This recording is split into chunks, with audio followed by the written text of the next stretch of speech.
because I've also been part of these alliances. I was here in IPFC. I was in IPC. I am founder of People Power. In fact, for your information, the word People Power came from Bujiri. In my by-election, those who were there know. When these guys came from Kampala, they came and read my poster. It had Abantu Naaman, a Lusoga word. So they kept asking me, Abantu Naaman ichitegezachi, what does it mean? And I told them, Abantu Naaman means people power. That's where the slogan came from. Yeah. People don't know, by the way. But I don't demand copyright of it. Because there is no novelty out of it. Those who understand intellectual property law, there is no novelty about it. But the point I'm making is that we've been part of this process. I think one of the unique issues that we need to understand is that people have always been coming together with the aim of elections. I think that has been the biggest problem. That their focus has been electoral. And Mr. Kablet has put it so well. We are looking at a post-Museveni Uganda, which means for us, it's really about preparing the country for governance after Museveni. Because there has been almost 40 years of maladministration, complete social, economic, cultural, political brokenness. So we are looking at a post-Museveni Uganda. We are not looking for who becomes the MP where, who becomes the chairperson where, and that is the unique aspect here. That's why our focus and discussion has been more about the future, and the future that discusses or sees Museveni out of the picture. Number two is where somebody says, this seems to be a third force, won't you create confusion? You cannot create confusion where there are unresolved issues. For example, I want somebody to help me understand who has succinctly discussed the issue of constructive dialogue the way we've done. And I've been part of them. We've been part of these processes. Who is discussing the issue of a constitutional review commission in the manner in which we have articulated them? So there are unresolved issues. And nobody should claim monopoly of ideas. You are not going to say that we were at Jevine as the whole alliance and discussed everything in this country. No. So some people will discuss some things, others will discuss others in that order. So we've come together over the issues we have articulated. And I know other groups will also emerge over other issues.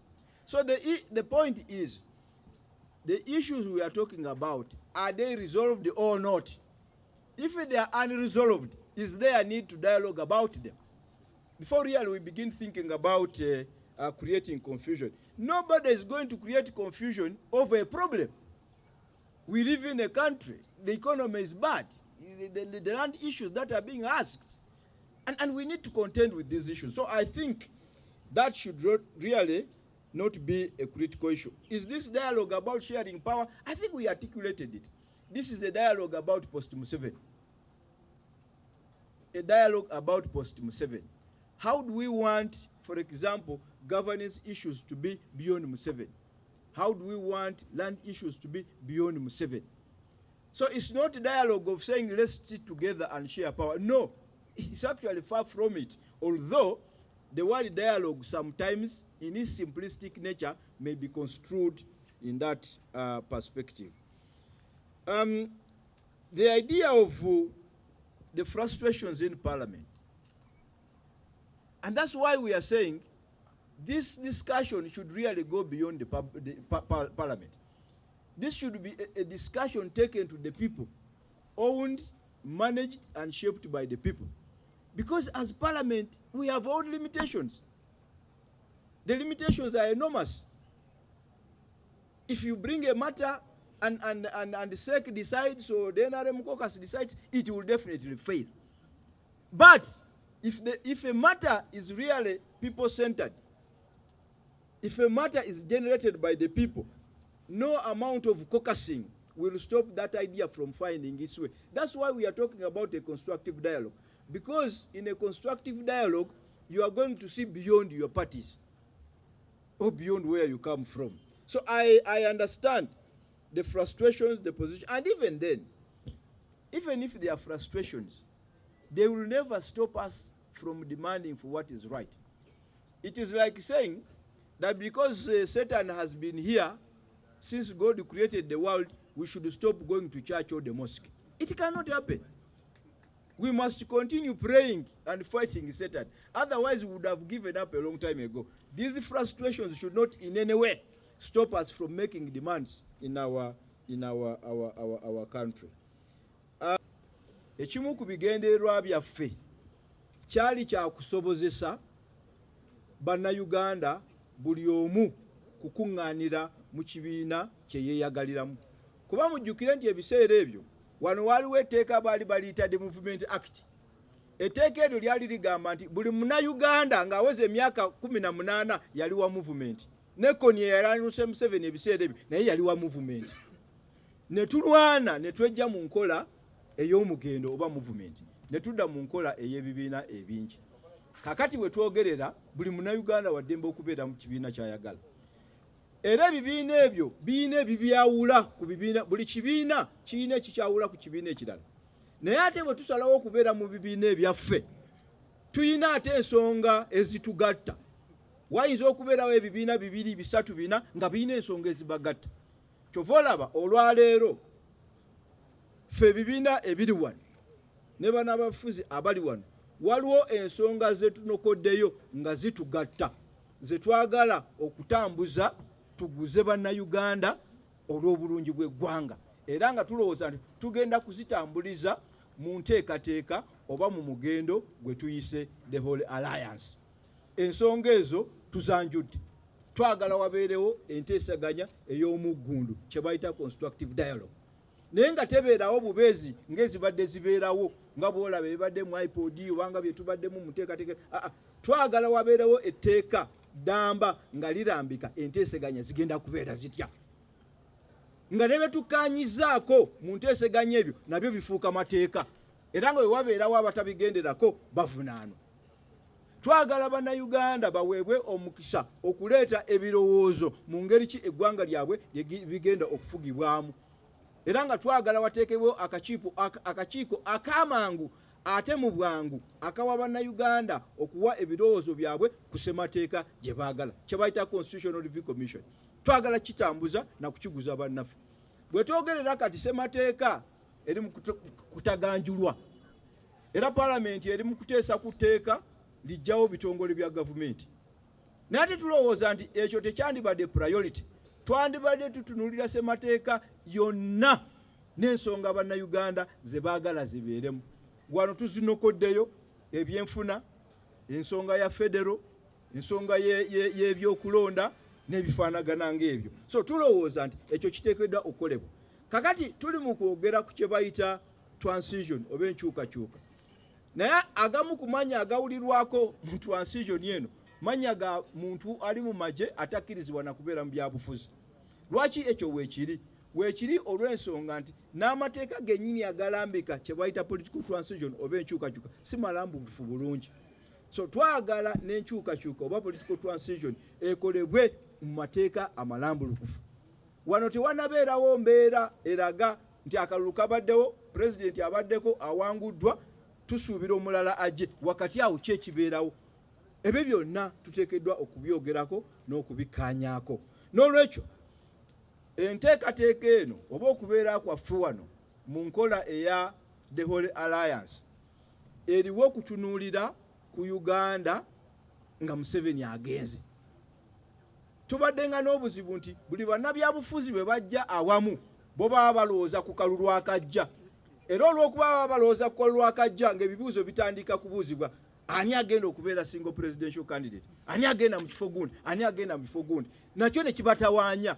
Kyova olaba twagala kuba kusukkakaawo nti Mwami Museveni bw'aba agenze ng'eggwanga tulifuga tutya, tulikulembera tutya, tutambula tutya. N'olwekyo abalowooleza mu 2026 bayina eddembe lyabwe. Naye kakati twagala tutandika okufuna discussion gye tugamba wano erowooleza mu Uganda esukkakaawo nti bujjako era ku makya nga Mwami Museveni taliiwo, so what?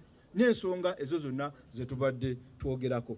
Era kyova olaba nga wano olw'okuba tubadde tulowooleza nnyo mu nsonga z'okulonda naki wano ensonga yo gamba nti oli ye team leader, simanyi oli ye mukulembeze. Ffenna tuli bakulembeze. Why? Ensonga ze twogerako ziri unresolved, tezinabagonjoolwa.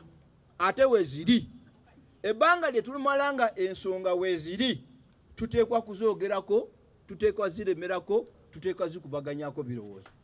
Lwaki tugamba nti tuli hole mu Luganda bakitegeeza ki? Lwaki tugamba nti tuli batukuvu? Tuli batukuvu ku nsonga za ssemateeka.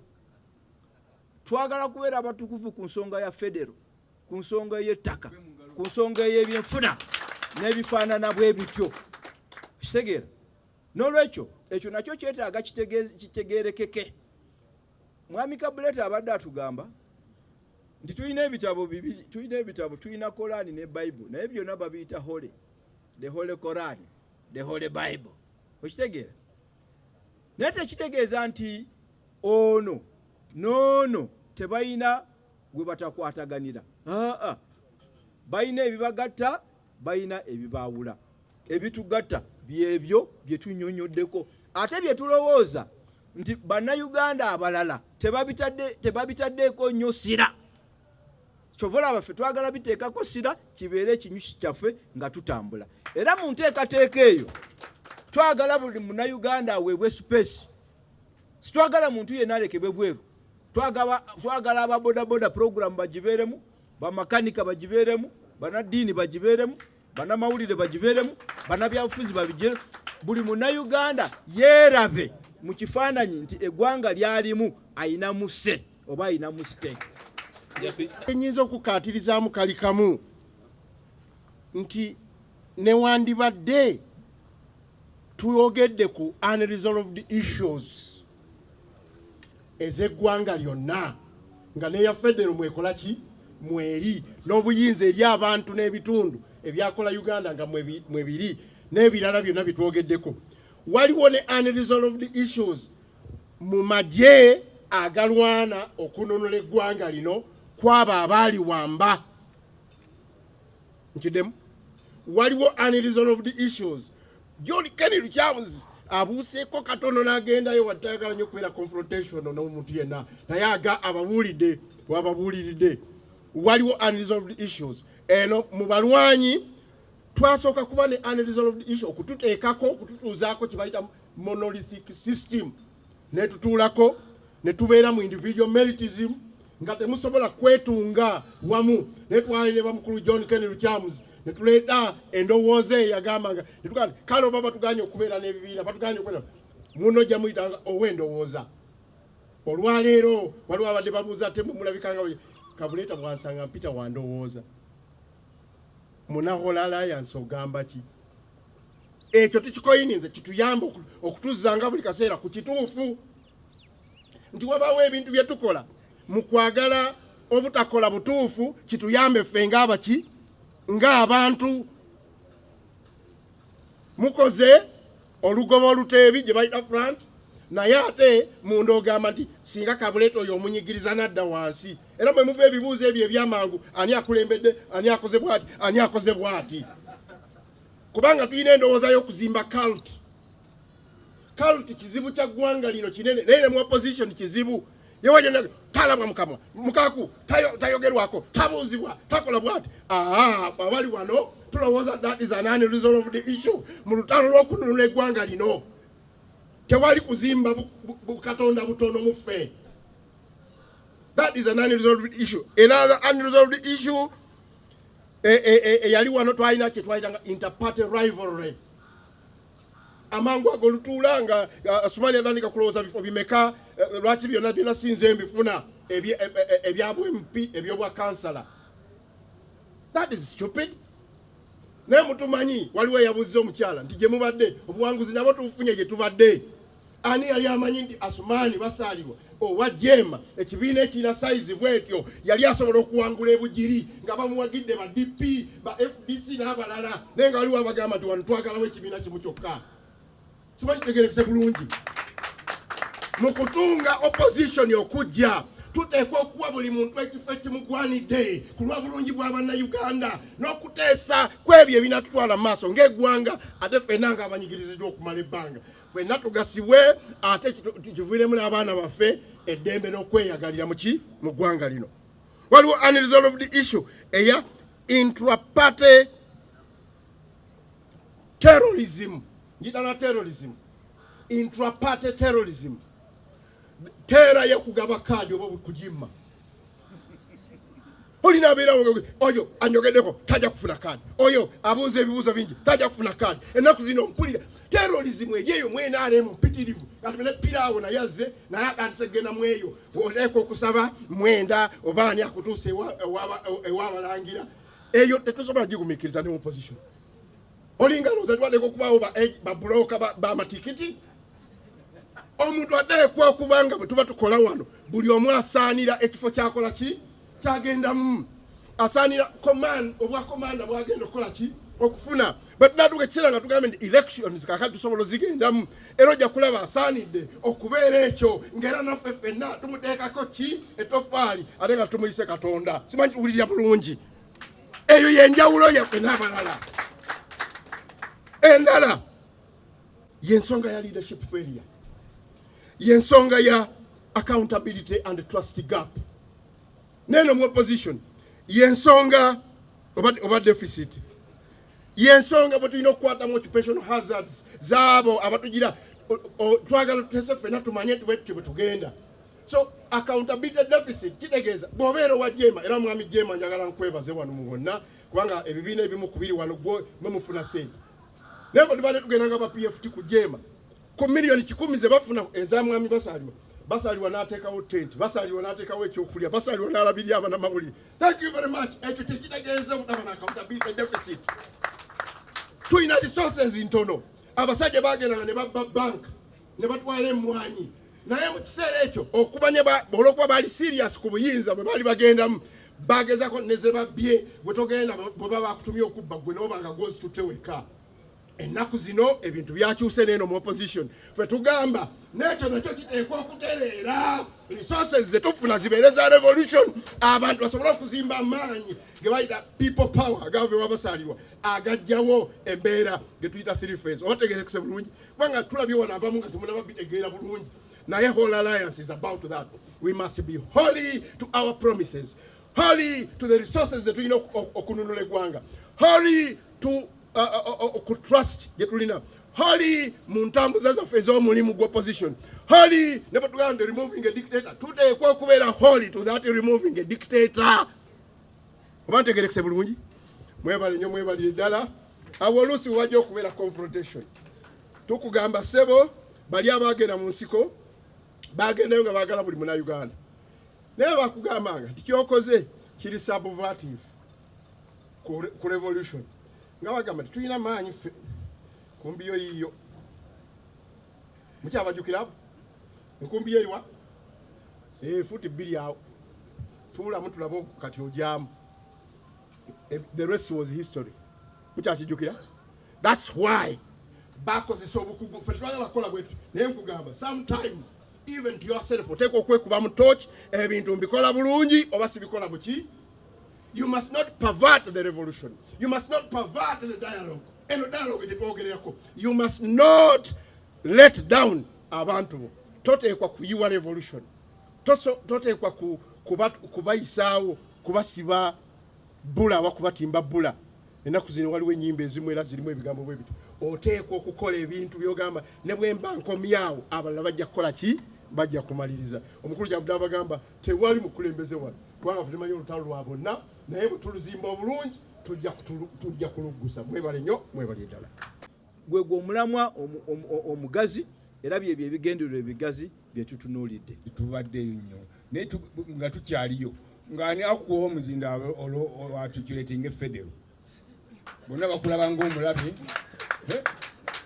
bannange ng'eggwanga lino Uganda yeefuga ku musingi gwa federo. Waliwo ayinza okwejjusa nti yazaalibwa singa tiwali federo osanga mu mawanga gandibadde ngaana agava mu Uganda. N'olwekyo enkuba gye tugenda okubamu ebintu egenda okubeera fashionable era abantu bangi nnyo bajja kutwegattako. N'abagabi b'obuyambi bonna basaanye batunuulire Ore Alliance kubanga enteekateeka yokka ejja okutusobozesa okwogera realistically ku bizibu ebiri mu ggwanga, sikyo? Naye ne babalimbalimba ne babaze eno here and there. No. For example, bwe twogera ku federal system of government, federal erimu ebika bingi. Naye ogenda n'owulira Mwami Museveni bw'ayogera ku federal agamba ayagala federal ya East Africa naye tayagala bya Uganda. Kakati akatale mu Arusha onookazimbira ku musingi gwa Kalangala district. Mbadde ngamba akatale ka Uganda okumasamasa olina kazimbira ku musingi gwa autonomous units nga Bugishu, nga Busoga, nga Buganda, nga Kigezi, nga Nkole. Lwaki tozikuka Museveni n'olimbalimba abantu? Ekintu ekirala ate nga kikulu, ebika biba bingi ebya federo. Museveni alowooza nti no federo erina kubeera nga ejja mu nsi nnene. Switzerland is a small country, it is smaller than Uganda, but it is one of the most successful federations mu nsi yonna. Nga ne ba Museveni bateeka ssente zaabwe. Okutegedde ekika kya federo kye twetaaga bakiyita hybrid. Abakusoma biology osobola okusimbuliza n'ogatta wano n'ofuna ekirala. Kakati mu ngeri yaffe eya federo eya hybrid ng'eyo gye twali eyali etandikiddwawo efaananako eya Malaysia. Malaysia erina obwakabaka bwa provinces 5. Unitary regions provinces ziri 9, ze 14 zonna awamu. Uganda erina natural resource emasamasa buli omu gy'atendereza. Kyova olaba nti bw'oba oyogedde ku federo toyogera nti oba oyogere bwogezi nti wano webeerewo federo. Waliwo ensi eziteetaaga federo okukulaakulana. Naye eyaffe it has a rich mosaic of cultures, languages, heritage, found nowhere else mu nsi yonna.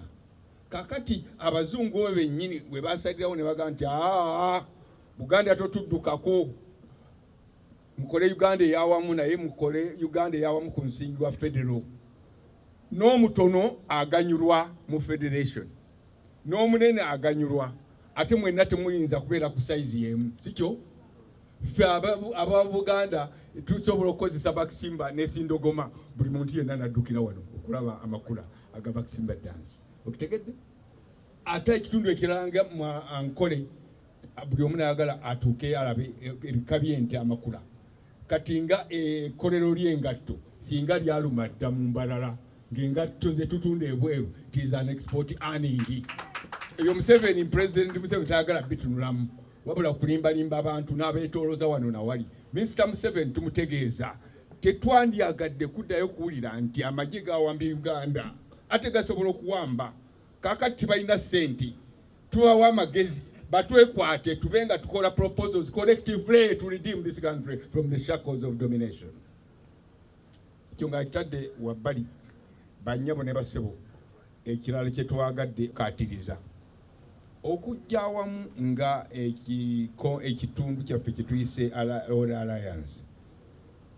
Bannange babadde instructive ku kyo. Tetulina gwe tuzze kuvuganya, ate teri atulinako buyinza atwogereko kino na kino.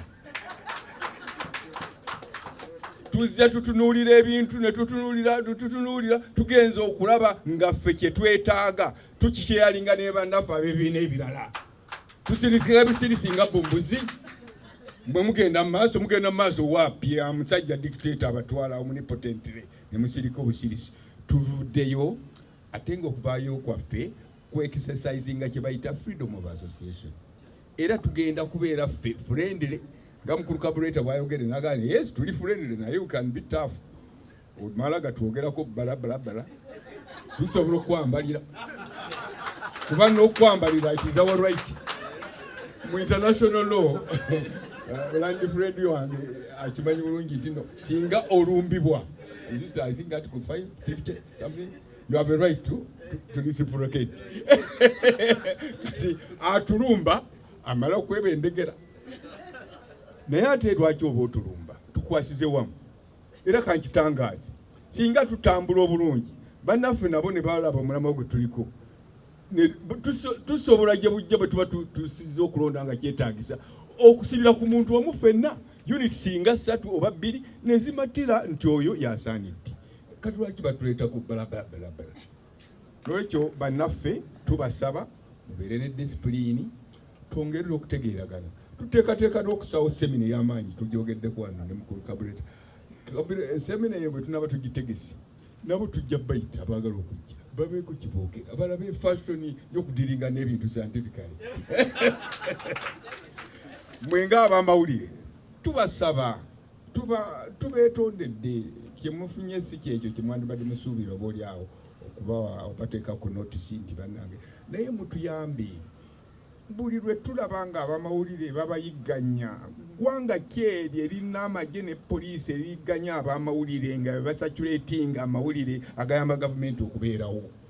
Naffe tulumirwa nammwe mubeere openi mwogere amazima eggwanga ligende mu maaso musobole okweyagalira mu ggwanga lyammwe. Naye ekisi kifuuse ekisi eggwanga wetwogerera sente tebakyalina bazirina mu mayumba gaabwe naye consolidated fund temuli sente. Era tusabe nnyo amagye galeme kuwamba tetwandyagadde gawambe naye gasobola okuwamba. Ennaku ezo nakiwulirako n'okuwulira nti esente ezisinga obungi ezeewolebwa kati bagala bazeewole mu local banks. Kati ffe enkoko enywa mu lwendo tuneewolawa nga gavumenti yennyini nayo etandise okwewola mu Centenary Bank. Nolwekyo ekyo bagasita ndaba nasitange bwe basitale mwesitina okutujja Western ku lisitira ebigasita mbu byasitaffe ebyamakostu katositonda abakusume.